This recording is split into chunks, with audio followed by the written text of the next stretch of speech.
Good afternoon to all of you and welcome back to my online classes. I am doctor Ashok Yadav और आज video segments के इस important कड़ी में हम लोग डिस्कस करेंगे फाइलम पोरीफेरा के विषय में। जब बात पोरीफेरा की आ जाती है तो हमारे दिमाग में ये आ जाता है कि पोरीफेरा का मतलब जो होता है ये दो शब्द से मिलकर बना है, पोरस एंड फेरे। पोरस का मतलब होता है पोर एंड फेरे का मतलब होता है टू बियर, अर्थात ऐसे ऑर्गेनिज्म जो पोर्स को धारण करते हैं, छिद्र को धारण करते हैं, अर्थात छिद्र युक्त जो शरीर होता है वो फाइलम पोरीफेरा के मेंबर्स में देखने को मिलता है। अगर हम इसको इनलार्ज करके देखें तो देखिए इनके पूरे बॉडी पर बहुत सारे अर्थात न्यूमरस पोर्स देखने को मिलते हैं। देखिए ये सब जितने भी हैं ये सब क्या है, पोर्स हैं, छिद्र हैं। और इस छिद्र को हम क्या कहते हैं, ऑस्टिया कहते हैं। तो ऑस्टिया के माध्यम से वाटर इनके शरीर के अंदर आता है पैरागैस्ट्रिक कैविटी में और फिर अपशिष्ट मटेरियल के रूप में वाटर क्या होता है, ऑस्कुलम के माध्यम से बाहर क्यों निकल जाता है। तो अंदर आने के लिए न्यूमरस पोर्स पाए जाते हैं, इनके बॉडी सरफेस पर न्यूमरस पोर्स देखने को मिलते हैं। इन पोर्स को हम क्या कहते हैं, ऑस्टियम कहते हैं। तो ऑस्टियम के माध्यम से वाटर इनके पैरागैस्ट्रिक कैविटी में आता है, गैस्ट्रोसिल कैविटी में आता है और जो अपशिष्ट मटेरियल के रूप में या फिर रिप्रोडक्टिव प्रोडक्ट के रूप में ये एक इनके शीर्ष भाग पर केवल एक सिंगल ओपनिंग होती है जिसको हम ऑस्कुलम कहते हैं। तो ऑस्कुलम के माध्यम से वाटर बाहर की ओर जाता है।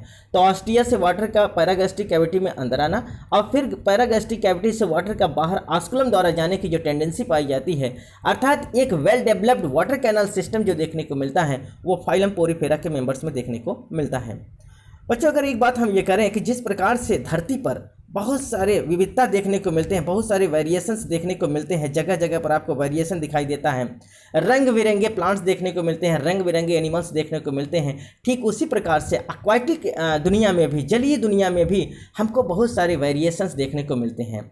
अगर आप समुद्र में जाएंगे तो समुद्र में भी देखेंगे तो डिफरेंट प्रकार के वेरिएशन, डिफरेंट प्रकार के प्लांट्स, डिफरेंट प्रकार के एनिमल्स जो रंगों में विभाजित हुए दिखाई देते हैं।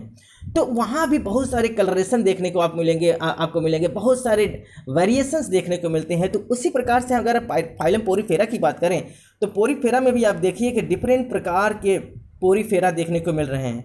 जैसा कि देख रहा व्हाइट के, इधर आप देखेंगे ब्राउन कलर के, इधर येलो कलर के, इधर ग्रीन कलर के, तो डिफरेंट प्रकार के पोरीफेरन्स आपको देखने को मिल जाएंगे। तो वहाँ भी समुद्र की दुनिया में भी रंग बिरंगे पोरीफेरन्स देखने को मिलते हैं, अर्थात स्पंजेज आपको जो देखने को मिलेंगे वहाँ भी डिफरेंट प्रकार के स्पंज देखने को मिलेंगे। तो आइए अगर हम देखें इस फिगर में, देखिए इनका पूरा शरीर कैसा है, बिल्कुल पोर से दिखाई दे रहा है। ये देखिए पूरा बॉडी इनका कैसा होता है, पोरस होता है, छिद्रित होता है। इनके बॉडी सरफेस पर बहुत सारे छिद्र पाए जाते हैं जिनको हम क्या कहते हैं, ऑस्टिया। तो ऑस्टिया के माध्यम से वाटर जो होता है इनके पैरागैस्ट्रिक कैविटी में जाता है और फिर ये एक ओपनिंग होती है इनके शीर्ष पर, एकदम ऊपर की ओर सिंगल एग्जिट होती है, इसको हम ऑस्कुलम कहते हैं और ऑस्कुलम के माध्यम से वाटर बाहर की ओर जाता है। तो ऑस्टिया से वाटर का अंदर आना और ऑस्कुलम से बाहर जाना, ये जो टेंडेंसी पाई जाती है ये केवल फाइलम पोरीफेरा के ऑर्गेनिज्म में ही देखने को मिलता है, ठीक ना। जैसा यहाँ भी देखिए इनका पूरा शरीर कैसा है, बिल्कुल पोर्स में दिखाई दे रहा है। ये छेद, ये जो पोर है बच्चों, इनको हम क्या कहते हैं, ऑस्टिया कहते हैं। और इसी ऑस्टिया के माध्यम से वाटर इनके अंदर जाता है पैरागैस्ट्रिक कैविटी में और फिर एक ओपनिंग होती है ऑस्कुलम के द्वारा, ये बाहर की ओर निकलते हैं। जिस रास्ते से वाटर एंट्री करेगा बच्चों, उस रास्ते से वाटर वापस नहीं आता है। एंट्री ये ऑस्टिया के माध्यम से करता है और एग्जिट जो होता है ये ऑस्कुलम के माध्यम से होता है, ठीक। आइए अब हम डिस्कस कर लेते हैं पोरीफेरा के विषय में। The phylum Porifera derived from the Latin words porus equal to pores and फेरे equal to bear, that is the pore bearer animals. तो पोरीफेरा क्या होता है, ये लैटिन भाषा के दो शब्दों से मिलकर बना है, porous equal to pores and फेरे इक्वल टू बियर, अर्थात पोर बियरस एनिमल्स। ऐसे ऑर्गेनिज्म जिनके पूरे शरीर पर पोर्स देखने को मिलते हैं, छिद्र देखने को मिलते हैं, उनको हम क्या कहते हैं, पोरीफेरांस कहते हैं, या उसको फाइलम पोरीफेरा के अंतर्गत हम अध्ययन करते हैं।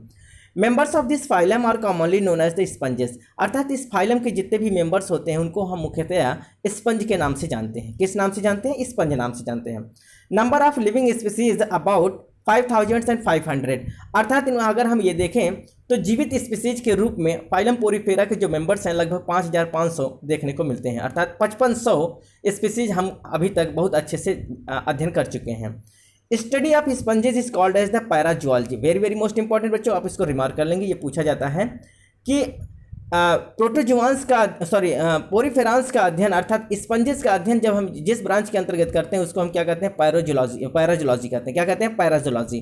तो parazoology is the branch of the science which deals with the study of the sponges, अर्थात जिसके अंतर्गत हम स्पंज का अध्ययन करते हैं उसको हम क्या कहते हैं, पैराजोलॉजी कहते हैं। It is so much important. तो ये तो रहा एक जनरल आइडिया इनके विषय में। अब आइए बच्चों हम लोग जानते हैं जनरल कैरेक्टरिस्टिक्स, क्या इनके कुछ यूनिक कैरेक्टरिस्टिक फीचर्स हैं जो केवल और केवल पोरीफेरा में ही देखने को मिलते हैं। तो आइए बात करते हैं इनके जनरल कैरेक्टरिस्टिक के विषय में। Sponge have numerous mouthlets that is the ostia which allow entry of water and one exist in the form of the large aperture called as the osculum.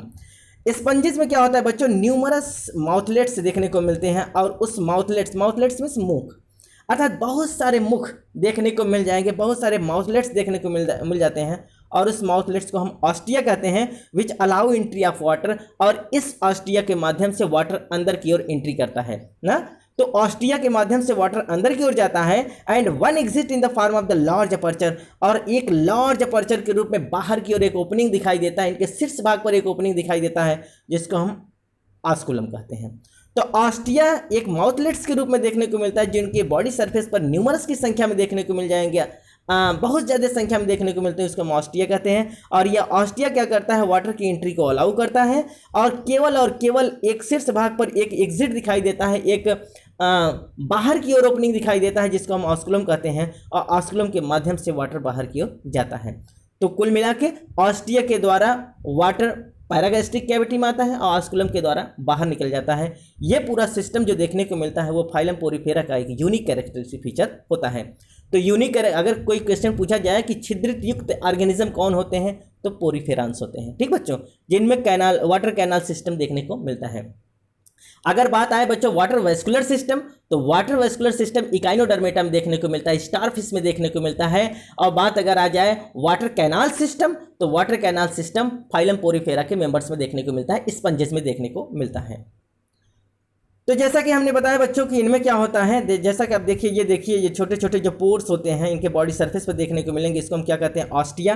तो ऑस्टिया के माध्यम से वाटर अंदर की ओर जाता है, ये है पैरागैस्ट्रिक कैविटी, है ना, क्या कहते हैं इसको, पैरागैस्ट्रिक कैविटी या स्पॉन्जोसील कैविटी कहते हैं। जैसा कि आप देख रहे हैं इसको हम स्पॉन्जोसील कैविटी या पैरागैस्ट्रिक कैविटी कहते हैं। तो ऑस्टिया के माध्यम से वाटर अंदर की ओर जा रहा है और ऑस्कुलम के माध्यम से बाहर की ओर क्या हो रहा है, एग्जिट हो रहा है, ठीक। तो ये एक नॉर्मल टेंडेंसी देखने को मिलता है कि जो स्पंजेस होते हैं उनमें ऑस्टिया के द्वारा वाटर अंदर आएगा और फिर ऑस्कुलम के द्वारा बाहर जाएगा, ठीक। All sponges are aquatic, exclusively marine, but few freshwater forms, for example spongilla।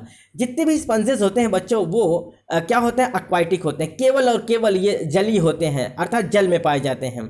Exclusively marine, और ये क्या होते हैं, एक्सक्लूसिवली मेरीन होते हैं, ये समुद्र में पाए जाते हैं। लेकिन एक्सेप्शन स्वरूप कुछ क्या होते हैं, एक्सेप्शन स्वरूप कुछ स्पंजेस जो होते हैं वो फ्रेश वाटर फॉर्म में देखने को मिलते हैं, अर्थात स्वच्छ जल में भी देखने को मिलते हैं। और वो स्वच्छ जल में जो पाए जाते हैं स्पंज वो क्या है, उसका नाम है स्पॉन्जिला। तो स्पॉन्जिला ही एक ऐसा स्पंज होता है जो फ्रेश वाटर फॉर्म में देखने को मिलेगा, और तो ये एक्सक्लूसिवली मेरीन होते हैं, अर्थात पूर्णतः ये समुद्री होते हैं, जो समुद्र में पाए जाते हैं। और इनका पूरा लाइफ अगर हम देखें तो केवल और केवल एक्वाटिक होते हैं, जलीय जीवन ये व्यतीत करते हैं। तो जलीय जीवन में दोनों जगह देखने को मिलते हैं, एक्सक्लूसिवली तो ये मेरीन होते हैं, लेकिन कुछ जैसे स्पॉन्जिला की अगर हम बात कर लें तो स्पॉन्जिला क्या होता है, फ्रेश वाटर फॉर्म में देखने को मिलता है। अडल्ट स्पंजेस आर सेसाइल और sedentary and immobile but their larvae are mobile. Very very most important बच्चों, जो अडल्ट स्पंजेज होते हैं वो सेसाइल होते हैं, अर्थात वो सेडेंट्री फेज में देखने को मिलते हैं, एक जगह फिक्स होते हैं, प्लांट लाइक होते हैं। जिस प्रकार से प्लांट एक जगह फिक्स होते हैं उसी प्रकार से जो स्पंजेज होते हैं वो एक जगह फिक्स होते हैं, सेसाइल होते हैं, सेडेंट्री होते हैं, एक जगह स्थिर रहते हैं। और ये स्थिर कैसे रहते हैं, अर्थात किसी सबस्टेशन के द्वारा अटैच्ड होते हैं, अर्थात जो सबमर्ज्ड रॉक होते हैं चट्टानों से लगे हुए दिखाई देते हैं।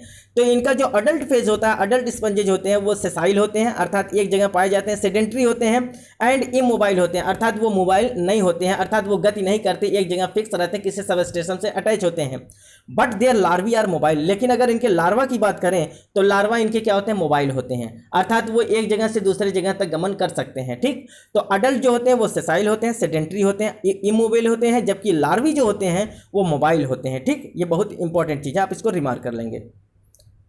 सम fresh water species are green as they contains photosynthetic algae. Very very most important, इसमें से कुछ स्पंजेज ऐसे होते हैं बच्चों जो देखने में ग्रीन कलर के दिखाई देते हैं। और वो क्यों दिखाई देते हैं? क्योंकि इनके अंदर सिम्बायोन प्रोटोजोआंस देखने को मिल जाते हैं। अर्थात कुछ ऐसे एल्गी होते हैं, सॉरी प्रोटोजोआंस, कुछ ऐसे फोटोसिंथेटिक एल्गी होते हैं और वो सिम्बायोटिक फैक्टर्स के रूप में देखने को मिलते हैं। अर्थात वो सिम्बायोटिक एल्गी जो फोटोसिंथेटिक एल्गी होते हैं वो इनके अंदर सिम्बायोसिस नेचर में होते हैं, सिम्बायोंट के रूप में पाए जाते हैं, जिसकी वजह से ग्रीन ग्रीन दिखाई देते हैं। ठीक है ना बच्चों? तो कुछ ऐसे पोरिफेरान्स होते हैं, कुछ ऐसे स्पंज होते हैं जो ग्रीन कलर के दिखाई देते हैं। क्यों दिखाई देते हैं? क्योंकि इनके अंदर फोटोसिंथेटिक एल्गी होती है। जैसा कि आप फिगर में देखिए, तो ये क्या है, ये क्या है, कैसा दिखाई दे रहा है? ग्रीन कलर का। ये क्यों दिखाई दे रहा है? क्योंकि इनके शरीर के अंदर फोटोसिंथेटिक एल्गी सिम्बायोंट के रूप में पाया जाता है ना? इसलिए कैसे दिखाई दे रहे हैं? ग्रीन कलर के दिखाई देते हैं। Sponges exhibit cellular grade of organization without true tissue having sub physiological division of labour among the cells. Very very most important बच्चों, आप इसको रिमार्क कर लेंगे। स्पंज में जो होता है वो सेलुलर ग्रेड ऑफ ऑर्गेनाइजेशन देखने को मिलता है, जबकि इसके पहले वाले फाइलम में जो हम लोग पढ़ चुके हैं, फाइलम प्रोटोजोआ में, वहाँ हम देखे हैं तो वहाँ प्रोटोप्लाज्मिक ग्रेड ऑफ ऑर्गेनाइजेशन देखने को मिलता था, या फिर उसको organelle level of grade of organisation हम कह सकते हैं। तो इसमें ऑर्गेनल ग्रेड ऑफ ऑर्गेनाइजेशन या प्रोटोप्लाज्मिक ग्रेड ऑफ ऑर्गेनाइजेशन देखने को मिलता था। कहाँ? फाइलम प्रोटोजोआ में। जबकि उससे आगे अगर हम ये देखें तो फाइलम पोरीफेरा में सेलुलर ग्रेड ऑफ ऑर्गेनाइजेशन देखने को मिल रहा है। बच्चों अगर हम बात करें मेटाजोआ की कड़ी में, फाइलम पोरीफेरा पहला फाइलम है जो क्या एनिमैलिया का, अर्थात एनिमैलिया किंगडम का पहला फाइलम जो है ये पोरीफेरा है। क्योंकि प्रोटोजोआ है वो एनिमैलिया किंगडम में नहीं है, अब वो किस में रख दिया गया है? वो किंगडम प्रोटिस्टा में रख दिया गया है। तो अगर हम मेटाजोआंस की बात करें तो मेटाजोआंस की कड़ी में, किंगडम एनिमैलिया की कड़ी में फाइलम पोरीफेरा पहला फाइलम है ना?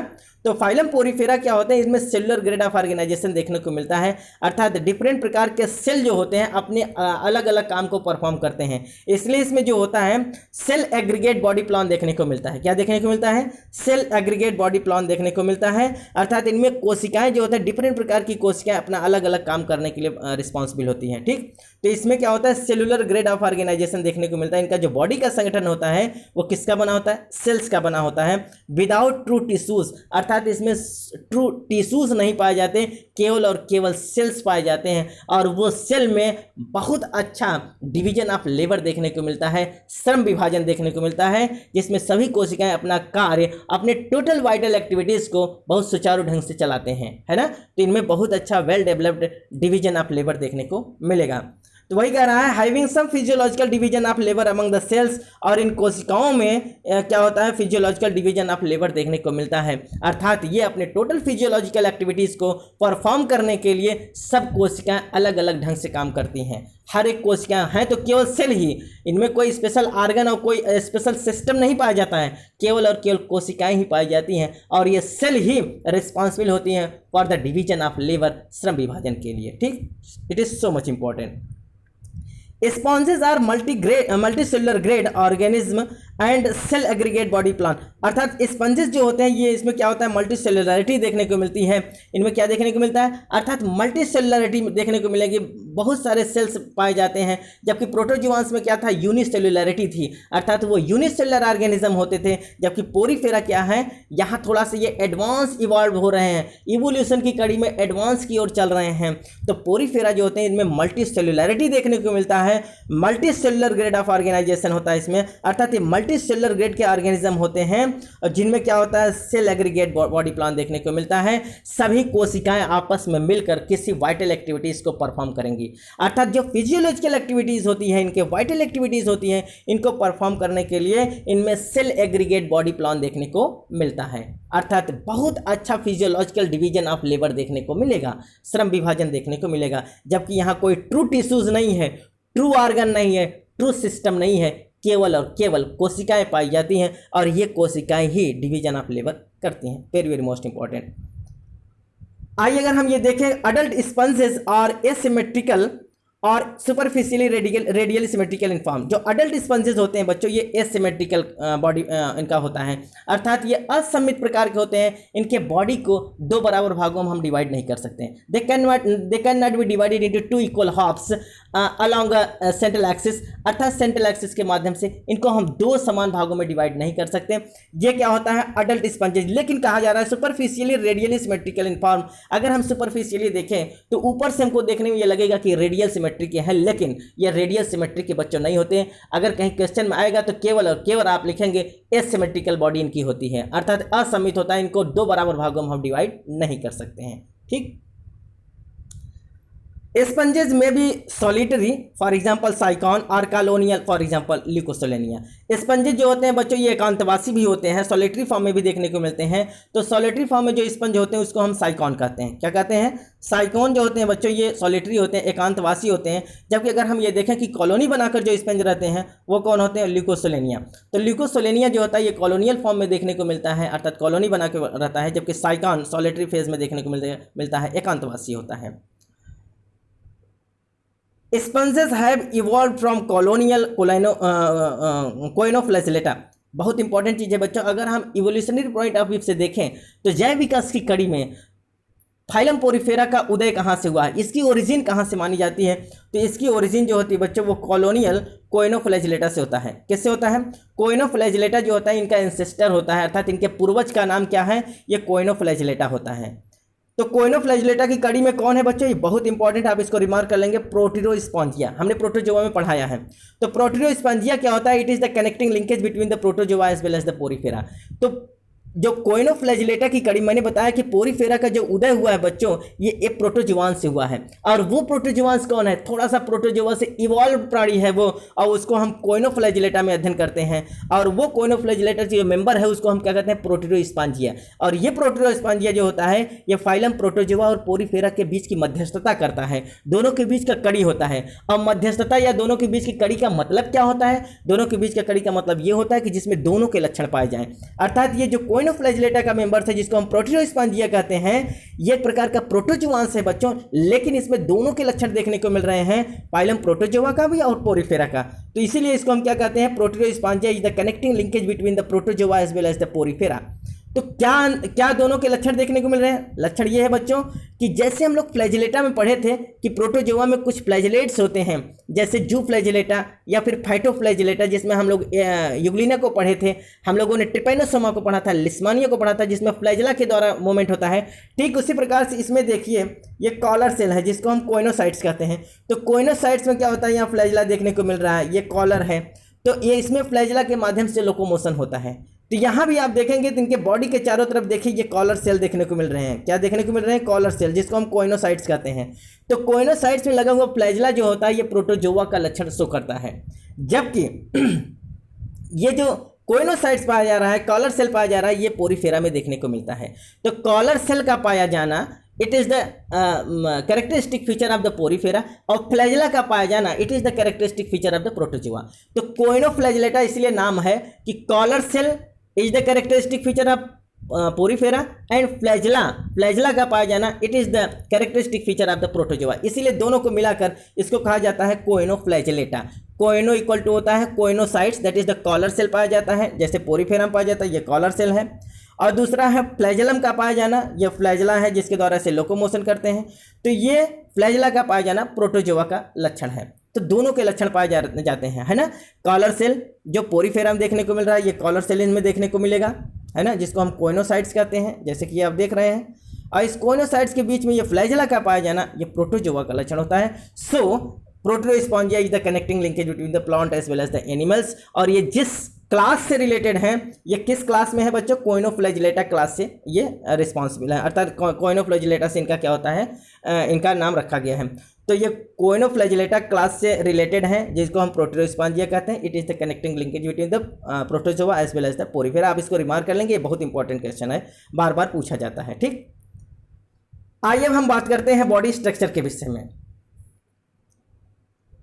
Body wall has 2 layers. इनकी अगर बॉडी वॉल की हम बात करें तो इनका जो बॉडी वॉल होता है इसके 2 लेयर देखने को मिलते हैं, आउटर पिनाइकोडर्म एंड इनर कोइनोडर्म। बाहर का जो होता है, बाहर का जो लेयर होता है उसको हम पिनाइकोडर्म कहेंगे और अंदर का जो लेयर होता है उसको हम कोइनोडर्म कहेंगे। जैसे कि फिगर के माध्यम से आप देखिए, तो ये देखिए जो बाहर का है इसको हम क्या कर रहे हैं, पिनाइकोडर्म, और अंदर का जो होता है उसको हम क्या कर रहे हैं, कोइनोडर्म कर रहे हैं। ठीक, और बीच में ये क्या होता है, ये नॉन सेलुलर जिलेटिनस मैट्रिक्स देखने को मिलता है, जिसको हम क्या कहते हैं, ये मेसेनकाइम कहते हैं। क्या कहते हैं, मेसेनकाइम।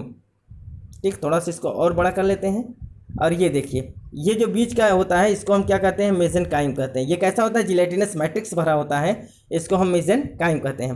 तो इसमें दो लेयर, इसके बॉडी वॉल में दो लेयर देखने को मिल रहा है, बाहर का जिसको हम पिनाइकोडर्म कहते हैं, और ये पिनाइकोडर्म पिनाइकोसाइट सेल से बने होते हैं, अर्थात पिनाइकोसाइट्स मिलकर क्या बनाते हैं, पिनाइकोडर्म बनाते हैं। और अंदर का जो लेयर होता है उसको हम कोइनोडर्म कहते हैं, और ये कोइनोसाइट्स या कॉलर सेल मिलकर बनाते हैं। ठीक, In between two these layers, a non-cellular jelly-like matrix called as the mesenchyme या mesohyal is present। और इनके बीच में क्या होता है, एक नॉन मैट्रिक्स अर्थात जेली लाइक जिलेटिनस स्ट्रक्चर देखने को मिलेगा, जिसको हम क्या कहते हैं, मेसेनकाइम। ये बीच वाला है ना, तो इसके बीच में जो होता है जिलेटिनस एक स्ट्रक्चर देखने को मिलेगा, जिसको हम मेसेनकाइम या मेसोहायल कहते हैं। ठीक, तो इसके दो लेयर बेसिकली इसको क्या कहते हैं, हम डिप्लोब्लास्टिक कहते हैं, अर्थात पोरीफेरा या स्पंजेस क्या होते हैं, डिप्लोब्लास्टिक ऑर्गेनिज्म होते हैं। डिप्लोब्लास्टिक माने होता है इनका जो बॉडी वॉल होता है दो लेयर का बना होता है। बाहर के लेयर को हम पिनाइकोडर्म कहते हैं, जो पिनाइकोसाइट से मिलकर बना होता है। अंदर के लेयर को हम कोइनोडर्म कहते हैं, जो कोइनोसाइट्स या फिर कॉलर सेल से मिलकर बना होता है। बीच में नॉन जिलेटिनस मैट्रिक्स भरा होता है, नॉन सेलुलर एक जिलेटिनस मैट्रिक्स भरा होता है, जिसको हम क्या कहते हैं, मेसेनकाइम या मेसोहायल कहते हैं। ठीक, it is so much important. Mesenchyme is a connective tissue of the sponge, consists of the skeleton elements, fibrils and free amoeboid cells. Very very most important बच्चों, ये जो मेसेनकाइम होता है आप इसको रिमार्क कर लेंगे। जो मेसेनकाइम जो बीच वाला मैंने बताया कि एक मैट्रिक्स, एक जिलेटिनस मैट्रिक्स होता है जो नॉन सेलुलर होता है, उसको हम क्या कहते हैं, कनेक्टिव टिश्यू ऑफ स्पंज। वो स्पंज का कनेक्टिव टिश्यू होता है। जिस प्रकार से हम लोगों का ब्लड होता है कनेक्टिव टिश्यू, ठीक उसी प्रकार से स्पंज के अंदर का जो कनेक्टिव टिश्यू है उसको हम क्या कहते हैं, मेसेनकाइम कहते हैं। और इस कनेक्टिव टिश्यू में क्या क्या पाया जाता है, इसी मेसेनकाइम के अंदर स्केलेटन एलिमेंट के रूप में देखने को मिलेगा। अर्थात वहां आप देखेंगे कैलकेरियस स्पिक्यूल्स देखने को मिलेंगे, वहां आप देखेंगे सिलिशियस स्पिक्यूल्स देखने को मिलेगा, वहां आप देखेंगे स्पॉन्जिन फाइब्रिल्स देखने को मिलेंगे। तो जितने भी इंटरनल स्केलेटन के रूप में जो स्पिक्यूल्स पाए जाते हैं वो मेसेनकाइम में ही देखने को मिलेंगे। ठीक, तो स्केलेटन एलिमेंट्स, फाइब्रिल्स और प्री एमीबॉयड सेल्स डिफरेंट प्रकार के एमीबॉयड सेल्स होते हैं जो टोटल फिजियोलॉजिकल वाइटल एक्टिविटीज़ को परफॉर्म करते हैं। तो जैसा कि मैंने बताया कि इनमें क्या होता है, सेल एग्रीगेट बॉडी प्लान पाया जाता है। तो डिफरेंट प्रकार के cell in the form of the amoeboid cells, बहुत प्रकार के एमीबॉयड सेल्स भी मेसेनकाइम में ही देखने को मिलेंगे, मेसोहायल में ही देखने को मिलेंगे। जो एक नॉन सेलुलर जिलेटिनस मैट्रिक्स है उसी में देखने को मिलेगा। ठीक, तो बहुत इंपॉर्टेंट है। तो मेसेनकाइम क्या होता है, स्पंज का कनेक्टिव टिश्यू कहलाता है, और इसके अंदर स्केलेटन एलिमेंट देखने को मिलता है, फाइब्रिल देखने को मिलेगा, और प्री एमीबॉयड सेल्स इसी के अंदर देखने को मिलते हैं। जैसा कि स्पीकर के माध्यम से आप देखिए, तो ये देखिए ये क्या है, ये स्पिक्यूल्स है। तो ये स्पिक्यूल्स जहाँ पाया जा रहा है ये बीच वाला भाग होता है। इसके बाहरी लेयर को अगर हम थोड़ा सा छोटा करके देखें तो ये देखिए, इसके बाहरी वाले लेयर को हम क्या कहेंगे, पिनाइकोडर्म, जो पिनाइकोसाइट से मिलकर बना होता है। अंदर वाला जो होता है उसको हम कोइनोडर्म कहते हैं, ये कोइनोसाइट से मिलकर बना होता है। और बीच वाला ये जो आप देख रहे हैं मैट्रिक्स जैसा संरचना जो देखने को मिलता है बीचों बीच, इसमें क्या होता है, ये एमीबॉयड सेल्स देखने को मिल रहे हैं, है ना। ये स्पिक्यूल्स, अर्थात जो मैंने बताया कि स्पिक्यूल्स के रूप में कैलकेरियस स्पिक्यूल्स जो कैल्शियम कार्बोनेट के बने होते हैं, सिलिशियस स्पिक्यूल्स जो सिलिका के बने होते हैं। तो जो स्पिक्यूल्स पाए जाते हैं, एमीबॉयड सेल्स पाए जाते हैं, फाइब्रिल्स पाए जाते हैं, वो मेसेनकाइम में देखने को मिल रहे हैं, मेसोहायल्स में देखने को मिल रहे हैं। बाहर का जो लेयर होता है उसको हम पिनाइकोडर्म कहते हैं, अंदर का जो लेयर होता है उसको हम कोइनोडर्म कहते हैं। और ये कोइनोडर्म किससे मिलकर बना है, ये देखिए आप, ये जो नीला नीला कलर का दिख रहा है ये कॉलर सेल्स है, जिसको हम पिनाइकोसाइट्स कहते हैं। ठीक, तो पिनाइकोसाइट से मिलकर बना होता है। अगर यहाँ हम देखिए ये तो यही है कॉलर सेल, है ना।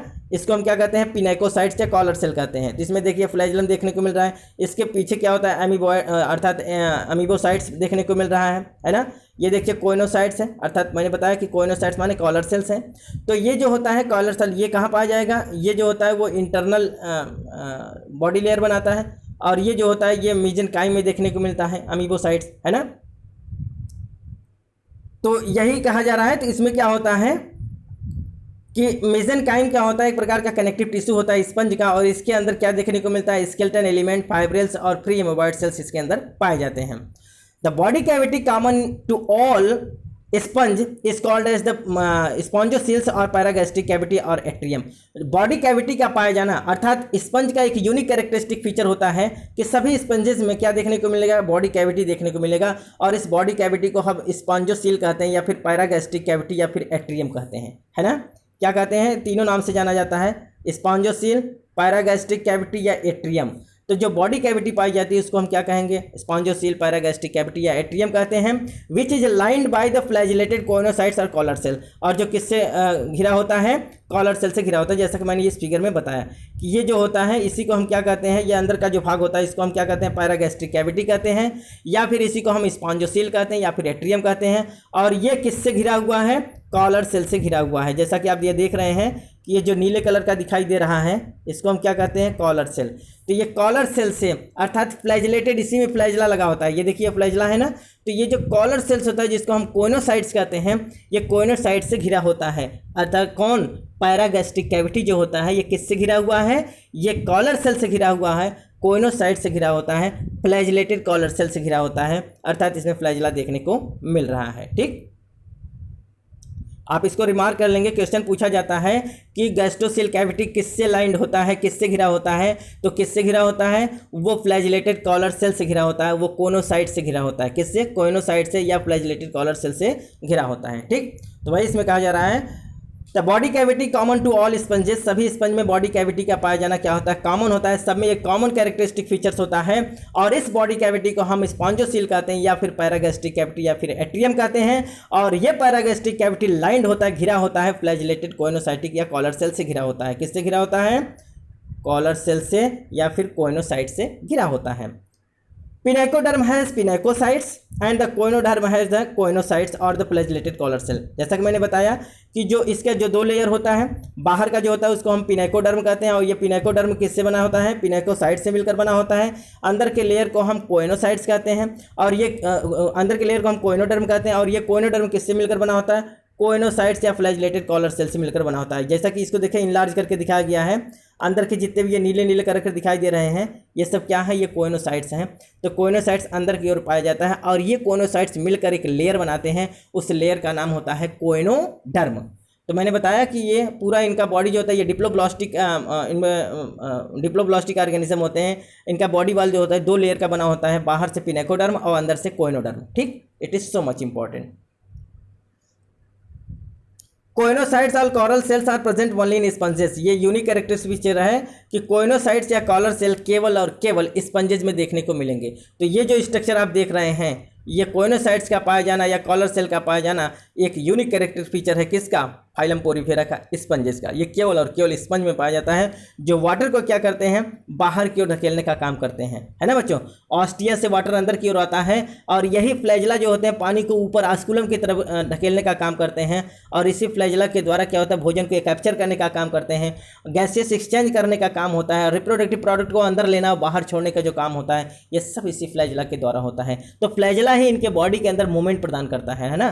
किसी भी चीज़ों का आना जाना जो होता है वो फ्लैजला के माध्यम से ही होता है। ठीक, तो ये कोइनोसाइट सेल बहुत ही रिस्पॉन्सिबल, बहुत ही इंपॉर्टेंट सेल्स होता है इनका। अगर इसमें हम देखिए एक माइक्रोस्कोपिक विब है पोरीफेरा के वॉल का, हम यहाँ अगर देखें तो देखिए इसमें दोनों लेयर स्पष्ट तीनों दिखाए गए हैं। देखिए जो बाहर का लेयर होता है उसको हम क्या कहते हैं, उसको हम कहते हैं कोइनोडर्म। तो कोइनोडर्म किससे मिलकर बना होता है, सॉरी बाहर का जो लेयर होता है उसको हम पिनाइकोडर्म कहते हैं, और पिनाइकोडर्म किससे बना होता है, पिनाइकोसाइट से। जैसा कि आप ये देख रहे हैं पिनाइकोसाइट्स, तो पिनाइकोसाइट्स क्या है, ये बाहर का जो लेयर हो रहा है, जो पीला पीला आप देख रहे हैं, ये क्या है, ये पिनाइकोसाइट्स है, बाहर का लेयर बनाता है, आउटर लेयर होता है। और अंदर की ओर अगर हम देखें तो अंदर की ओर जो होता है उसको हम कोइनोसाइट्स कहते हैं, अर्थात कोइनोसाइट्स मिलकर कोइनोडर्म बनाते हैं। ये देखिए अंदर का जो ये देख रहे हैं, ये अंदर, जैसा कि आप देख रहे हैं ये एक्सटीरियर दिखाई दे रहा है, ये इंटीरियर। एक्सटीरियर माने बाहर से, तो बाहर का जो लेयर होता है इसको हम क्या कहते हैं, पिनाइकोडर्म, और ये पिनाइकोडर्म पिनाइकोसाइट से मिलकर बना होता है। अंदर का जो होता है लेयर उसको हम क्या कहते हैं, कोइनोडर्म, और ये कोइनोसाइट से मिलकर बना होता है। और बीच का जो आप जो देख रहे हैं ये नीला नीला कलर का, ये बीच का जो होता है इसको हम क्या कहते हैं, मीसेनकाइम। जैसा कि आप फिगर में देख रहे हैं मीसेनकाइम, तो अंदर का जो होता है ये मेसेनकाइम, ये क्या होता है, एक जिलेटिनस मैट्रिक्स होता है, नॉन सेलुलर जिलेटिनस मैट्रिक्स होता है in between the pinacoderm as well as the choanoderm. Pinacoderm और कोइनोडर्म के बीच में एक जिलेटिनस स्ट्रक्चर जो देखने को मिलता है, जिलेटिनस मैट्रिक्स जो देखने को मिलता है, उसको हम मेसेनकाइम या मेसोहयाल कहते हैं। और इसी मेसेनहयाल में आपको क्या देखने को मिल रहा है, ये देखिए, ये जो रेड कलर का दिखा है इसको हम क्या कहते हैं, स्क्लेरोसाइट्स कहते हैं। क्या कहेंगे, स्क्लेरोसाइट्स। और ये स्क्लेरोसाइट्स जो होता है एक प्रकार का एमीबॉयड सेल्स होता है, और ये एमीबॉयड सेल्स क्या करता है, स्पिक्यूल्स बनाने का काम करता है, अर्थात कैलकेरियस स्पिक्यूल्स, कैल्शियम कार्बोनेट का बना हुआ स्पिक्यूल्स, या सिलिशियस स्पिक्यूल्स, सिलिका का बना हुआ स्पिक्यूल्स। तो ये देखिए स्पिक्यूल्स दिया गया है। तो ये जो स्क्लेरोसाइट्स हैं, स्क्लेरोसाइट्स 3 प्रकार के होते हैं। एक होता है कैल्कोब्लास्ट, अर्थात जो कैल्शियम कार्बोनेट का बना होता है, अर्थात वो क्या बनाएगा, कैलकेरियस स्पिक्यूल्स बनाएगा।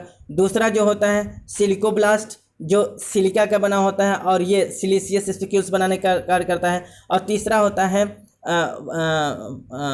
फाइब्रियोब्लास्ट, और ये फाइब्रियोब्लास्ट जो होता है वो फाइब्रिल्स बनाने का काम करता है। तो ये सब क्या होते हैं, ये स्क्लेरोब्लास्ट के पार्ट होते हैं, ठीक है ना। और ये क्या करते हैं, ये कहाँ पाए जाते हैं, ये मेसेनकाइम में देखने को मिलते हैं। तो बीच वाला जो पार्ट है ये क्या है, मेसेनकाइम।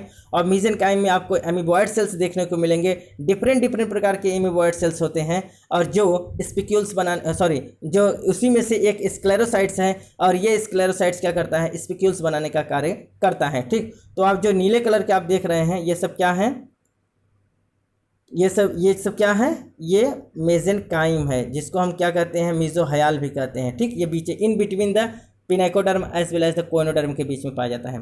और ये जो आप देख रहे हैं ये क्या है, ये पूरा ग्रीन कलर का जो देख रहे हैं इसी को हम कॉलर सेल कहते हैं या कोइनोसाइट्स कहते हैं। तो कोइनोसाइट्स में आप देखेंगे पीछे जो होता है एमीबॉयड सेल्स होता है। ये सब क्या है, ये एमीबॉयड सेल्स हैं। इनके पीछे वाले भाग में क्या पाया जाता है, एमीबॉयड सेल्स पाया जाता है। आगे का जो भाग होता है इसको हम कॉलर कहते हैं, और ये जो आगे निकला हुआ इसको हम फ्लैजला कहते हैं, ठीक है ना। तो ये क्या है, ये जैसा कि आप देख रहे हैं ये फ्लैजलम है, और ये जो आप देख रहे हैं ये कॉलर है, और पीछे की ओर जो देख रहे हैं ग्रीन कलर में है ये क्या है, अमीबॉयड सेल्स है ना, अर्थात अमीबोसाइट्स है। जैसा कि इस फिगर में आप देखिए अच्छे से दिखाई दे रहा है, ये देखिए, ठीक है, इसी का है। पीछे वाला जो भाग है इसको हम अमीबोसाइट्स कहते हैं। ये जो होता है ये पूरा क्या है, कोइनोसाइट सेल है, अर्थात इसको हम क्या कहते हैं, इसको कॉलर कहते हैं। और ये जो है ये फ्लैजला है। तो इसका जो कोइनोसाइट्स होता है इसमें कौन कौन चीज़ लगा है, पीछे की ओर अमीबोसाइट्स लगा हुआ है, बीच में जो है इसको हम कोइनोसाइट्स कहते हैं या कॉलर सेल्स कहते हैं, और ये जो है कॉलर है ना, और बीच से फ्लैजला निकला हुआ है, ठीक। तो इसी को यहाँ दिखाया गया है, ठीक। तो ये बहुत अच्छा स्ट्रक्चर है, आप इसको बहुत अच्छे से बना लेंगे और बहुत अच्छे से रिमार्क कर लेंगे कि इससे बहुत ज़्यादा क्वेश्चंस पूछे जाएंगे। एक बार फिर से हम आपको समझा दे रहे हैं, बाहर का जो होता है इसको हम पिनेकोडर्म कहते हैं, और पिनेकोडर्म में जिस सेल्स बना होता है उसको हम क्या कहते हैं, पिनेकोसाइट्स कहते हैं। अंदर वाला जो लेयर होता है उसको हम क्या कहते हैं, कोइनोडर्म कहते हैं, और ये किससे मिलकर बना होता है, कोइनोसाइट से मिलकर बना होता है। बीच वाला जो जिलेटिनस मैट्रिक्स होता है जिसको हम नॉन सेलुलर जिलेटिनस मैट्रिक्स कहते हैं उसको हम क्या कहते हैं, मेसेनकाइम कहते हैं। इसी मेसेनकाइम के बीच में बहुत सारे अमीबॉयड सेल्स देखने को मिलते हैं। उसी अमीबॉयड सेल की कड़ी में एक होता है स्क्लेरोसाइट्स, और ये स्क्लेरोसाइट्स स्पिक्यूल्स बनाने का कार्य करता है। जैसा कि आप नीले कलर में देख रहे हैं ये स्पिक्यूल्स है। कौन बनाता है, स्क्लेरोसाइट्स। कहाँ पाया जाता है, मेसेनकाइम के बीच में। तो स्पिक्यूल्स कितने प्रकार के होते हैं, 2 प्रकार के। एक कैलकेरियस स्पिक्यूल्स होता है जो कैल्शियम कार्बोनेट का बना होता है, एक सिलिशियस स्पिक्यूल्स होता है जो सिलिका का बना होता है, ठीक। तो साथ ही साथ और क्या बनता है, फाइब्रिल्स बनाने का काम करते हैं, अर्थात स्पॉन्जिन फाइब्रिल्स भी बनाने का काम कौन करते हैं, मेसेनकाइम ही करते हैं। साथ ही साथ यहाँ आप देखेंगे कि पोरोसाइट्स भी पाया जाता है। ये पोरोसाइट्स क्या करता है, ये मेसेनकाइम का कोइनोसाइट्स का एक रूपांतरित रूप होता है। किसका होता है, कोइनोसाइट्स का एक रूपांतरित रूप होता है जिसको हम पोरोसाइट्स कहते हैं। और ये पोरोसाइट्स क्या करते हैं, पोर बनाते हैं, अर्थात जो छिद्र होता है जिसको हम ऑस्टिया कहते हैं, ये पोर या ऑस्टिया या कैनाल। तो ये पोर, ऑस्टिया या कैनाल बनाने का जो काम करते हैं वो कौन कोशिकाएं होती हैं, वो पोरोसाइटिक सेल होती हैं। कौन है, पोरोसाइट्स। ये पोरोसाइट्स क्या करते हैं, ये पोर बना रहे हैं, ये छिद्र बना रही हैं, और इसी छिद्र के माध्यम से वाटर इंटर करता है अंदर की ओर। इधर से दिखाना है, तो कहाँ से इंटर करता है, ये बाहर से इंटर करता है अंदर की ओर। तो ये जो पोर बनाने का काम कर रही हैं ये कौन कर रही हैं, पोरोसाइट सेल कर रही हैं, पोरोसाइट्स कर रही हैं जो पोर या ऑस्टियम बनाती हैं, ठीक। तो ये बहुत अच्छा फिगर है, आप इसको बहुत अच्छे से समझ लेंगे तो इससे बहुत सारे क्वेश्चन आप सॉल्व कर सकते हैं। आइए बात करते हैं गैस एक्सचेंज के विषय में। Sponge have no definite body organs और सिस्टम्स। स्पंजेस में किसी प्रकार का कोई स्पेशल बॉडी सिस्टम्स नहीं होता है, कोई बॉडी ऑर्गन्स नहीं होता है या फिर कोई सिस्टम्स नहीं होता है। The water current serves to bring food organism and oxygen in the body and carried away the excretory and reproductive products. तो वाटर करंट, जैसा कि मैंने बताया बच्चों कि स्पॉन्जेस में केवल क्या होता है, सेल एग्रीगेट बॉडी प्लान देखने को मिलता है। इनमें कोई स्पेशल ऑर्गन्स नहीं पाया जाता है, इनमें कोई स्पेसिफिक सिस्टम नहीं पाया जाता है। इनमें जो चीज़ों का आदान प्रदान होता है वो केवल और केवल वाटर करंट के माध्यम से होता है। जो जल की धारा इनके बॉडी के अंदर आती है उसी के माध्यम से ये गैसेस एक्सचेंज भी करते हैं, उसी के माध्यम से फूड मटेरियल को भी अपने अंदर की ओर लेते हैं और अपशिष्ट पदार्थ के रूप में उनको बाहर आस्कुलम के द्वारा बाहर निकालने का काम भी इनका किसके द्वारा होता है, वाटर करंट के द्वारा होता है। साथ ही साथ जो रिप्रोडक्टिव मटेरियल्स हैं, गैमीट्स का ट्रांसफर भी केवल और केवल वाटर करंट के माध्यम से होता है। तो वही यहाँ कहा जा रहा है, the water current serves to bring food organism and oxygen in the body and carried away the excretory as well as the reproductive products. अर्थात इनके शरीर में फूड ऑर्गेनिज्म के रूप में जो इनके फूड ऑर्गेनिज्म छोटे छोटे जो माइक्रो ऑर्गेनिज्म होते हैं सच एज द प्रोटोजुआन्स होते हैं, है ना, या फिर बैक्टीरिया होते हैं, उनको वो वाटर करंट के माध्यम से अंदर की ओर लेते हैं। साथ ही साथ ऑक्सीजन भी ये वाटर करंट के माध्यम से अंदर की ओर लेते हैं। और एक्सक्रीटरी प्रोडक्ट और जो रिप्रोडक्टिव मटेरियल होते हैं, for example the male and female gametes, ये भी ट्रांसफर होते हैं किसके माध्यम से, वाटर करंट के माध्यम से। तो केवल और केवल वाटर करंट ही माध्यम है जिस प्रकार से हम लोगों के अंदर ब्लड किसी भी चीज़ को अंदर डिस्ट्रीब्यूट करने का काम करता है। जो डाइजेस्टेड मटेरियल्स होता है, जो एसेंशियल चीज़ें होती हैं वो ब्लड के माध्यम से जाती हैं, ठीक उसी प्रकार से इनमें जो सर्कुलेटरी सिस्टम के रूप में देखने को मिल रहा है वो क्या है, वाटर करंट है। वाटर करंट के माध्यम से आवश्यक चीज़ें उनकी क्या होती हैं, उनकी कोशिकाओं तक पहुँचने का काम करती हैं, उनकी कोशिकाओं तक पहुँचती हैं। तो वाटर करंट ही इनका एक माध्यम होता है, ठीक। इसीलिए हम वाटर कैनाल सिस्टम कहते हैं। इसमें कैनाल्स होते हैं और कैनाल के माध्यम से, वाटर के माध्यम से चीज़ों का क्या हो रहा है, वो ट्रांसमिशन हो रहा है। Gas exchange occurs through general body surface by diffusion. इनमें जो गैसेस एक्सचेंज होता है बच्चों वो किसके माध्यम से होता है, जनरल बॉडी सरफेस के द्वारा, क्योंकि इनका जनरल जो बॉडी सरफेस होता है वो बहुत बड़ा होता है। इसलिए यहाँ क्या होता है कि इनके लिए कोई स्पेशल ऑर्गन्स, जैसे हम लोगों में लंग्स पाए जाते हैं, ठीक उसी प्रकार से कुछ एक्वाटिक एनिमल्स उसमें गिल्स पाए जाते हैं, तो इनमें कोई लंग्स और गिल्स किसी प्रकार का कोई बॉडी ऑर्गन नहीं है, ना तो कोई सिस्टम्स हैं। अर्थात इनमें गैसों का जो एक्सचेंज होता है, गैसों का आदान प्रदान हो रहा है वो जनरल बॉडी सरफेस के द्वारा होता है और इस प्रक्रिया को क्या कहते हैं, डिफ्यूजन कहते हैं। तो डिफ्यूजन के माध्यम से गैसों का आदान प्रदान इनके जनरल बॉडी सरफेस के माध्यम से हो रहा है।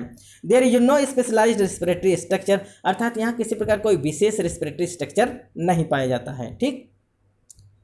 Oxygen is carried in the body cavity with water current. जैसा कि मैंने बताया, ऑक्सीजन इनके बॉडी कैविटी के अंदर, इनके पैरागैस्ट्रिक कैविटी के अंदर ऑक्सीजन केवल और केवल वाटर करंट के द्वारा आता है, पानी के माध्यम से आता है ना।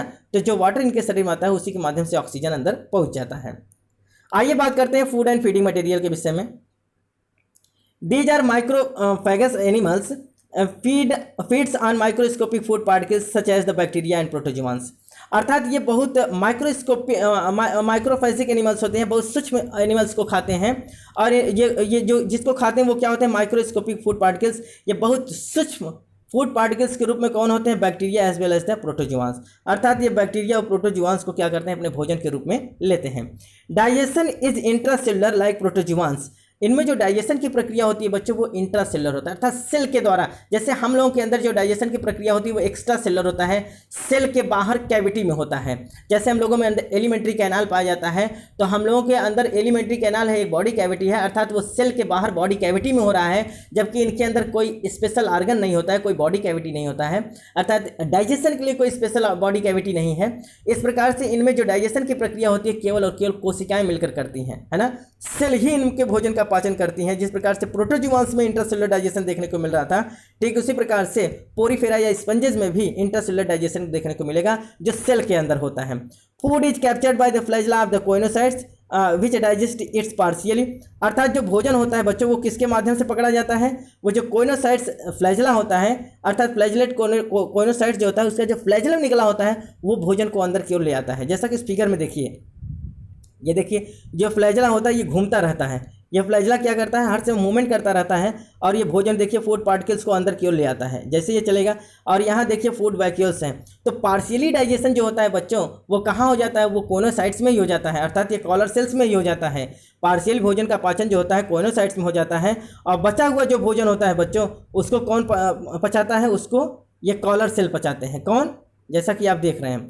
तो ये क्या करता है, पार्शियल भोजन का पाचन ये करता है, फ्लैजिला भोजन को ले आएगा और यहाँ क्या होता है फूड वैक्यूल्स होते हैं, ये पार्शियल भोजन का पाचन करके ये किसको दे देंगे, अमीबोसाइट सेल को देंगे। और ये अमीबोसाइट्स क्या करता है, भोजन को पचाने का काम करता है, ठीक। तो भोजन को पचाने यहाँ नर्सिंग सेल पाई जाती हैं जिसको हम क्या कहते हैं, ट्रोफोसाइट्स कहते हैं। तो ट्रोफोसाइट्स क्या होता है, एक प्रकार का नर्सिंग सेल होता है। ट्रोफोसाइट्स क्या होता है, ये अमीबॉइड सेल्स होता है। और ये जो अमीबोसाइट सेल होता है, ये बचा हुआ जो आंशिक भोजन होता है उसको पचाने का काम करते हैं। तो कुछ भोजन का पाचन हमारा कोइनोसाइट सेल करता है, कॉलर सेल करता है, और पचे हुए भोजन का पाचन हमारा क्या करता है, अमीबोसाइट सेल के रूप में एक जो हमारा ट्रोफोसाइट्स होता है, या फिर जिसको हम क्या कहते हैं, नर्सिंग सेल कहते हैं, वो भोजन का पाचन कर देता है। ठीक, तो यहाँ भोजन का पाचन इस प्रकार से होता है कि जो फ्लैजेला पाया जाता है, ये फ्लैजेला क्या करेगा, भोजन को, तो डाइजेशन इज इंट्रासेलुलर लाइक प्रोटोजोआंस। इनमें भोजन का जो पाचन होता है वो कैसा होता है, इंट्रासेलुलर होता है, सेल के अंदर होता है, जिस प्रकार से प्रोटोजोआंस में देखने को मिलता है। Food is captured by flagella of the coenocytes, अर्थात जो फूड होता है वो किसके द्वारा, वो फ्लैजेला के द्वारा अंदर की ओर आता है। और जिस कोनोसाइटिक सेल जो होते हैं वो फ्लैजेला के माध्यम से क्या करते हैं, भोजन को अंदर की ओर ले लेते हैं। इस प्रकार से हम ये देखें कि पार्शियल डाइजेशन जो हो रहा है वो कहाँ हो रहा है, कोनोसाइट्स में हो रहा है।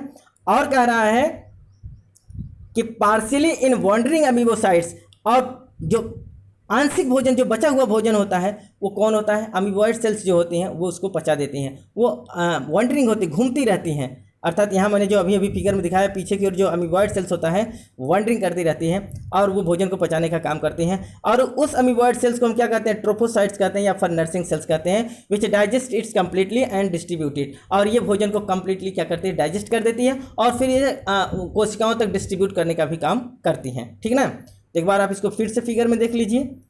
भोजन का पाचन इस प्रकार से होगा कि आंशिक भोजन का पाचन हमारे कोनोसाइट सेल्स करती हैं। बची हुई जो भोजन होती है, जो बची हुई आंशिक रूप से होती हैं, उसको हमारा ये घूमता रहता है अमीबॉइड सेल्स। और अमीबॉइड सेल्स का एक स्पेशल सेल्स होता है जिसको हम क्या कहते हैं, ट्रोफोसाइट्स कहते हैं या फिर नर्सिंग सेल्स कहते हैं। वो भोजन को पचाने का काम करते हैं। तो कंप्लीट डाइजेशन हमारा कहाँ होता है, अमीबॉइड सेल्स में होता है। ठीक, आप इसमें फिगर में देखिए विभिन्न प्रकार के चीज़ देखने को मिल रहे हैं। जैसा कि आप देखिए, ये है ऑस्टियम, अर्थात इनकरेंट, जहाँ से अंदर जाएगा।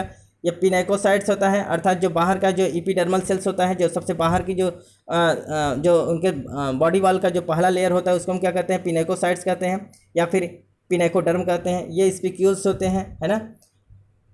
आज इधर देखेंगे स्पॉन्जोसिल कैविटी, जो बीच का कैविटी उसको हम स्पॉन्जोसिल कैविटी या एट्रियम या पैरागैस्ट्रिक कैविटी कहते हैं। ये बीच का जो जगह होता है उसको हम मीजोहायल कहते हैं, जो इन बिटवीन पाया जाता है किसके, पिनेकोडर्म एंड कोइनोडर्म के बीच में जो एक जिलेटिनस मैट्रिक्स होता है उसको हम क्या कहते हैं, मीजोहायल कहते हैं। इधर पोरोसाइट सेल्स होते हैं जो पोर बनाने का काम करते हैं, जिसके माध्यम से वाटर अंदर की ओर जाता है। ये ऑस्टियम है ना। जो छोटे छोटे छेद होते हैं जो इनकरेंट कैनाल बनाते हैं उसको हम क्या कहते हैं, ऑस्टियम कहते हैं। ठीक, इधर आप देखेंगे तो ये कॉलर सेल है जो अंदर की ओर, ये देखिए जो कॉलर सेल होती हैं जो किसको कवर्ड करती हैं, ये कॉलर सेल, ये जिसको हम कोइनोसाइट्स कहते हैं, ये कवर्ड करती हैं पैरागैस्ट्रिक कैविटी को। और ये बाहर की ओर जो ओपनिंग होती है उसको हम क्या कहते हैं, एक्सकरेंट पोर कहते हैं या फिर ऑस्कुलम कहते हैं। ठीक, तो ये पूरा स्ट्रक्चर आप अच्छे से इसको अध्ययन कर लेंगे। ये देखिए विभिन्न प्रकार के सेल्स हैं जो क्या करते हैं, अलग अलग चीज़ को परफॉर्म्स करते हैं। जैसा कि आप इसमें देखिए तो ये कहा गया है कि mesenchyme contains free amoeboid cells, amoebocytes and skeleton elements. जो मेसेनकाइम होता है जो इन बिटवीन पाया जाता है पिनेकोडर्म और कोइनोडर्म के बीच में, वो क्या कर रहा है, उसमें फ्री अमीबॉइड सेल्स पाए जाते हैं और स्केलेटल एलिमेंट्स पाए जाते हैं, है ना। तो आइए बात करते हैं different types of the amoeboid cells. Different प्रकार के अमीबॉइड सेल्स हैं और ये कौन कौन सा काम करते हैं। पहला है आर्कियोसाइट्स। ये आर्कियोसाइट्स जो होते हैं एक प्रकार का एमीबॉइड सेल्स होता है जो अनडिफरेंशिएटेड टॉटिपोटेंट सेल्स कहलाता है। और ये अनडिफरेंशिएट जो टॉटिपोटेंट सेल्स होता है ये गैमीट बनाने का काम करता है। मेल एंड फीमेल गैमीट जो होते हैं वो किससे बनते हैं, आर्कियोसाइट्स, अर्थात आर्कियोसाइट्स मेल और फीमेल गैमीट्स बनाते हैं और ये एक प्रकार के अनडिफरेंशिएटेड टॉटिपोटेंट सेल्स कहलाते हैं। दूसरा है बच्चों क्रोमोसाइट्स। और ये क्रोमोसाइट्स क्या कर रहे हैं, जो डिफरेंट प्रकार के पिगमेंट ग्रेन्यूल्स होते हैं उनका फॉर्मेशन, जो डिफरेंट प्रकार के वर्डक होते हैं, जो डिफरेंट प्रकार के कलर होते हैं, कलर फॉर्मिंग जो सेल्स हैं उसको हम क्या कहते हैं, क्रोमोसाइट्स कहते हैं, जो कलर बनाने के काम। डिफरेंट प्रकार के जो ये पोरीफेरा देखने को मिलते हैं, विभिन्न प्रकार के जो स्पंजेज होते हैं डिफरेंट कलर में देखने को मिल रहे हैं, तो कलर का फॉर्मेशन जो कोशिका करती है उसका नाम है क्रोमोसाइट्स। दूसरा है बच्चों थेसोसाइट्स। ये थेसोसाइट्स का काम होता है विथ रिजर्व फूड ग्रैन्यूल्स, अर्थात ये रिजर्व फूड ग्रैन्यूल्स बनाने का काम करते हैं। मायोसाइट्स जो होते हैं बच्चों ये क्या होते हैं, highly contractile spindle shaped cells होते हैं, अर्थात जिस प्रकार से हमारी मांसपेशियां कॉन्ट्रैक्शन का काम करती हैं ठीक उसी प्रकार के अंदर जो इनके अंदर कॉन्ट्रैक्शन देखने को मिलेगा वो मायोसाइट सेल्स बनाती हैं। ये highly contractile spindle shaped cell होती हैं। ये इंपॉर्टेंट सेल है बच्चों, जिसको हम क्या कहते हैं, ट्रोफोसाइट। जो अभी अभी हम बात कर रहे थे, ट्रोफोसाइट्स को हम क्या करते हैं, नर्सिंग सेल कहते हैं, जो क्या करते हैं, सप्लाई करते हैं न्यूट्रिएंट सेल का। अर्थात जो न्यूट्रिएंट्स होते हैं, जो हमारे फूड पार्टिकल्स होते हैं, जैसे मैंने बताया कि आंशिक डाइजेशन जो होता है कोनोसाइट सेल्स में होता है, और आंशिक डाइजेशन जो होता है वो अमीबोसाइट्स में होता है। और अमीबोसाइट्स का जो स्पेशल सेल्स होता है, जिसको हम क्या कहते हैं, ट्रोफोसाइट्स कहते हैं, जिसको हम नर्सिंग सेल कहते हैं। तो आंशिक डाइजेशन यही कंप्लीट हो जाता है। तो पूर्ण रूप से जो डाइजेशन होता है वो कहाँ होता है, वो ट्रोफोसाइट सेल्स करती हैं, अर्थात ये अमीबोसाइट सेल के रूप में होता है। ठीक, इसी को हम कहते हैं नर्सिंग सेल। यह बहुत रिमार्केबल है, आप इसको रिमार्क कर लेंगे। ट्रोफोसाइट्स जो होती हैं वो क्या करती हैं, न्यूट्रिएंट्स को सप्लाई, जो डाइजेस्ट फूड मटेरियल्स होते हैं वो हमारी कोशिकाओं तक सप्लाई करने का काम करती हैं, इसलिए इसको हम नर्सिंग सेल कहते हैं। जो ग्लैंड सेल्स होते हैं, ग्लैंड सेल क्या करते हैं, ये स्लाइमी सब्सटेंसेस को सिक्रेट करने का काम करते हैं। जो स्लाइम सिक्रेशन होता है वो कौन करती हैं, ग्लैंड सेल्स करती हैं। अगला जो है बच्चों वो पिनेकोसाइट्स। जैसे कि मैंने बताया था, पिनेकोसाइट्स क्या होता है, ये जो बॉडी वॉल का जो आउटर लेयर होता है उसको बनाने का काम करते हैं। पिनेकोसाइट्स क्या होती हैं, एक प्रकार की ऐसी कोशिकाएं हैं जो बॉडी वॉल की आउटर लेयर बनाती हैं। अगर वहीं हम पोरोसाइट्स की बात करें तो ये एक प्रकार का मॉडिफाइड पिनेकोसाइट्स ही होता है ना। तो ये मॉडिफाइड पिनेकोसाइट्स होता है जो पोर बनाने का काम करती है। ऑस्टिया जो बनता है, तो ऑस्टिया या पोर बनाने का काम जो कोशिकाएं करती हैं उसको हम पिनेकोसाइट्स कहते हैं। कोइनोसाइट्स जो होता है, जिसको हम कॉलर सेल या फ्लैजिलेटेड कॉलर सेल्स कहते हैं, ये क्या करते हैं, पैरागैस्ट्रिक कैविटी को लाइन करने का काम करते हैं, घेरने का काम करती हैं, और ये अंदर की बॉडी वाल बनाती है, अर्थात अंदर का लेयर बनाती है, जिसको हम पिनेकोडर्म कहते हैं। तो सॉरी, कोइनोडर्म कहते हैं। तो कोइनोडर्म बनाने का काम कौन करती हैं, कोइनोसाइट्स करती हैं। अगला सबसे इंपॉर्टेंट चीज़ है स्क्लेरोब्लास्ट। तो स्क्लेरोब्लास्ट क्या होता है बच्चों, ये स्केलेटल फॉर्मिंग सेल्स होती हैं जो स्केलेटन बनाने का काम करती हैं। For example the calcareous spicules या सिलिशियस स्पिक्यूल्स या फिर स्पॉन्जिन फाइबर्स। तो स्पॉन्जिन फाइब्रिल्स या फिर कैलकेरियस स्पिक्यूल्स या फिर सिलिशियस स्पिक्यूल्स, ये सब जो बनाने का काम करती हैं उसको हम क्या कहते हैं, स्क्लेरोब्लास्ट कहते हैं। तो ये इंपॉर्टेंट सेल्स हैं बच्चों, जिसको हम अमीबोइड सेल्स कहते हैं। तो ये सब अमीबोसाइट सेल्स हैं जो डिफरेंट प्रकार की पाई जाती हैं। और ये जितनी भी सेल हैं बच्चों, ये मेसेनकाइम में पाई जाती हैं, अर्थात इन बिटवीन पिनेकोडर्म एंड कोइनोडर्म के बीच का जो जिलेटिनस स्ट्रक्चर होता है, जो जिलेटिनस मैट्रिक्स होता है, उसी के बीच में ये पाई जाती हैं। तो ये बहुत इंपॉर्टेंट, आप इसको रिमार्क कर लेंगे। आइए बात करते हैं एक्सक्रीटरी सिस्टम के विषय में। Excretion occurs through general body surface. इनमें जो एक्सक्रीशन की प्रक्रिया होती है बच्चों, ये भी क्या होता है, जनरल बॉडी सरफेस के द्वारा होता है। Specialised excretory structures are absent, अर्थात इसमें भी किसी प्रकार कोई स्पेशल एक्सक्रीटरी ऑर्गन्स नहीं होता है। इसमें कोई किडनी नहीं होता है, इसमें कोई नेफ्रिडिया नहीं होता, कुछ नहीं होता है, अर्थात केवल और केवल सेल अर्थात इसमें डिवीजन ऑफ लेबर देखने को मिलता है। इसके लिए रिस्पॉन्सिबल सेल ही जो होती हैं वो क्या करते हैं, एक्सक्रीटरी मटेरियल्स को क्या करते हैं, एक्सक्रीशन का काम करती हैं। तो केवल और केवल इसमें क्या होते हैं, कोशिकाएं ही रिस्पॉन्सिबल हैं एक्सक्रीशन कराने के लिए। तो एक्सक्रीशन की प्रक्रिया भी किसके द्वारा होता है बच्चों, जनरल बॉडी सरफेस के द्वारा होता है। तो किसी प्रकार का कोई स्पेशलाइज्ड एक्सक्रीटरी स्ट्रक्चर देखने को नहीं मिलेगा। Excretory products is ammonia, that is the ammonotelic organism. इनमें जो एक्सक्रीटरी प्रोडक्ट होता है वो अमोनिया होता है। क्यों, क्योंकि आप जान लीजिए कि जितने भी ऑर्गेनिज्म जल के अंदर पाए जाएंगे, एक्वाटिक हैबिटेट में पाए जाने वाले जितने भी ऑर्गेनिज्म होते हैं वो अमोनिया को रिलीज करते हैं। तो अमोनिया इनका एक्सक्रीटरी मटेरियल्स होता है। इस प्रकार से जो जंतु होते हैं जो अमोनिया को एक्सक्रीट करते हैं उसको हम अमोनोटेलिक ऑर्गेनिज्म कहते हैं। तो ये भी अमोनोटेलिक ऑर्गेनिज्म होते हैं। आइए बात करते हैं स्केलेटल सिस्टम का। इनका जो कंकाल होता है बच्चों वो कैसा है। The body of sponges is strengthened और supported by an internal skeleton of calcareous और सिलिशियस स्पिक्यूल्स और ऑफ स्पॉन्जिन फाइबर। अर्थात इनके बॉडी को जो मजबूती मिलता है, जिस प्रकार से हम लोगों का शरीर क्या होता है, एक मजबूती मिल रहा है। हम लोग जिस प्रकार से हमारा जो फ्रेमवर्क है, जो हमारा बॉडी का एक स्ट्रक्चर दिखाई देता है, एक प्रकार के कंकाल से दिखाई देता है, जिसको हम क्या कहते हैं, स्केलेटन सिस्टम कहते हैं। तो उस वैसे भी इनका भी एक इंटरनल स्केलेटन होता है, अर्थात इनका भी एक कंकाल होता है। और ये कंकाल जो होता है ये इनके बॉडी को मजबूती प्रदान करता है, इनके बॉडी को सपोर्ट देता है। इंटरनल स्केलेटन के रूप में क्या होता है इनके अंदर कैलकेरियस या फिर सिलिशियस स्पिक्यूल्स पाए जाते हैं, है ना। क्या पाए जाते हैं, कैलकेरियस, कैल्शियम कार्बोनेट या सिलिका के बने हुए स्पिक्यूल्स पाए जाते हैं, या फिर स्पॉन्जिन फाइबर्स पाए जाते हैं। और ये क्या होते हैं, ये इनके कंकाल बनाने का काम करते हैं। ये इनका कंकाल होते हैं। कौन होते हैं, कैलकेरियस स्पिक्यूल्स, सिलिशियस स्पिक्यूल्स या स्पॉन्जिन फाइबर्स जो होते हैं ये इनके इंटरनल स्केलेटन के रूप में पाए जाते हैं, जो इनके बॉडी को सपोर्ट देते हैं और इनके बॉडी को मजबूती प्रदान करते हैं, है ना। Spicules are small needle like structure. Spicules क्या होते हैं, छोटे एक कांटे के रूप में स्पिक्यूल्स लाइक स्ट्रक्चर होते हैं, निडल लाइक स्ट्रक्चर्स होते हैं। और ये दो प्रकार के होते हैं। पहला होता है कैलकेरियस स्पिक्यूल्स, जो कैल्शियम कार्बोनेट का बना होता है, दूसरा होता है सिलिशियस स्पिक्यूल्स जो सिलिका का बना होता है। जैसा कि आप इस फिगर में देखिए ये स्पिक्यूल्स हैं, तो ये जो है ये सिलिशियस स्पिक्यूल्स हैं, है ना। तो ये क्या है, सिलिशियस स्पिक्यूल्स आपको देखने को मिल रहा है। और ये देखिए ये स्पॉन्जिन फाइबर्स है, ये स्पॉन्जिन फाइबर्स है, ये सिलिका के बने हुए स्पिक्यूल्स हैं, ये स्पॉन्जिन फाइबर्स हैं। और इधर आप देख रहे हैं ये कैल्केरियस स्पिक्यूल्स हैं जो कैल्शियम कार्बोनेट के बने हुए होते हैं, है ना। तो दो प्रकार के स्पिक्यूल्स आपको देखने को मिल रहे हैं, एक कैल्शियम कार्बोनेट के बने हुए कैल्केरियस स्पिक्यूल्स, एक सिलिका के बने हुए सिलिशियस स्पिक्यूल्स, और साथ ही साथ स्पॉन्जिन फाइबर्स भी आपको देखने को मिल रहे हैं। ये सब इनके इंटरनल स्केलेटन को बनाने का काम करते हैं, जो इनके बॉडी को मजबूती प्रदान करते हैं और एक क्या करते हैं, सपोर्ट देने का काम करते हैं। Skeleton of sponge is secreted by scleroblast. अभी ने बताया कि जो इनका जो स्केलेटन फाइबर्स या स्केलेटन सिस्टम का निर्माण जो होता है, जो स्केलेटन बनाने का काम करती हैं, वो एक प्रकार की अमीबोसाइट सेल्स होती हैं जिसको हम क्या कहते हैं, स्क्लेरोब्लास्ट कहते हैं। और ये स्क्लेरोब्लास्ट कहाँ देखने को मिलते हैं, मेसेनकाइम या मेसोहायल में देखने को मिलेंगे, in between the pinacoderma as well as the choanoderma. जो जिलेटिनस सब्सटेंसेस होता है उन्हीं के बीच में जो मेसेनकाइमा पाया जाता है, मेसेनकाइम पाया जाता है, उसी के अंदर ये स्क्लेरोब्लास्ट सेल्स पाए जाते हैं। और ये क्या करते हैं, इंटरनल स्केलेटन के रूप में स्पिक्यूल्स बनाने का काम करेंगे, स्पॉन्जिन फाइबर्स बनाने का काम करेंगे। There are 3 types of the scleroblast cells. Scleroblast cells 3 प्रकार के होते हैं। नंबर 1 होता है कैल्कोब्लास्ट जो कैल्शियम कार्बोनेट का बना होता है, जो कैल्केरियस स्पिक्यूल्स बनाते हैं। दूसरा सिलिकोब्लास्ट जो सिलिका के बने होते हैं और ये क्या करते हैं, सिलिशियस स्पिक्यूल्स बनाने का काम करते हैं। और ये स्पॉन्जियोब्लास्ट जो स्पॉन्जिन फाइबर्स को बनाने का काम करते हैं। 3 प्रकार के सेल्स क्या पाए जाते हैं, किसमें, स्क्लेरोब्लास्ट के रूप में पाए जाते हैं। ठीक, आइए बात करते हैं नर्वस सिस्टम के विषय में। Sponges have no neurons but they are sensitive to external environment. Very very most important बच्चों, स्पंज के अंदर किसी प्रकार का कोई न्यूरॉन्स नहीं होता है, कोई स्पेशल नर्वस सिस्टम सेंसेशन देखने को नहीं मिलता है। अर्थात जो सेंसेशन देखने को मिलेगा बच्चों वो आपको निडेरिया से देखने को मिलेगा, सिलेंटेटा से देखने को मिलेगा।